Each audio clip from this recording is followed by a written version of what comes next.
Good morning guys. It's a blessed day for everybody.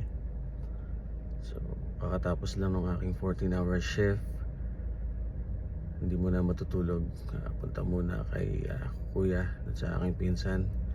Tulungan ko siya maghakot muna ng sofa. Pick up namin yung sofa galing dun sa bago kong pasyente.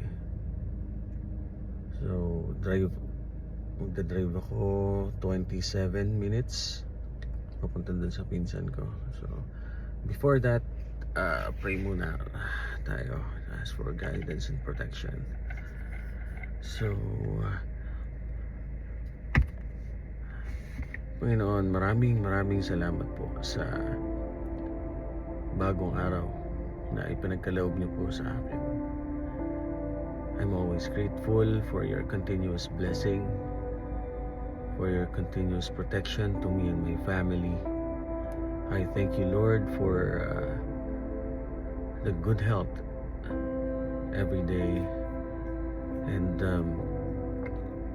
Lord, samahan mo ko sa aking pagdadrive, sa aking biyahe ngayon papunta sa aking pinsan.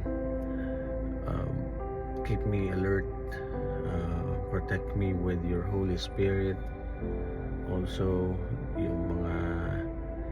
pati yung mga driver, sasakyan na mga kasabay ko sa daan. Protect us all, keep us safe, and bring me safe to my destination. In Jesus' name I pray. Amen. Okay, so guys, I'll update you later. Mahirap mag-video or mag-cellphone habang nagda-drive, so just to be safe. Alright, so see you later. Bye-bye. A few moments later.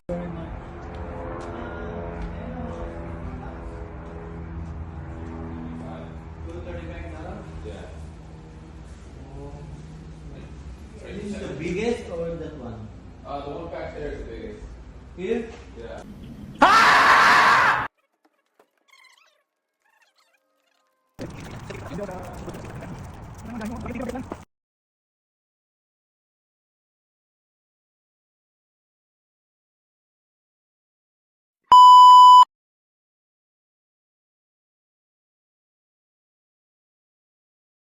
Alright, so that's it for today, guys. Day off mode on. Maghapon matutulog ang inyong caregiver. So remember, stay happy, stay healthy, and stay blessed. Kita kits, bye-bye.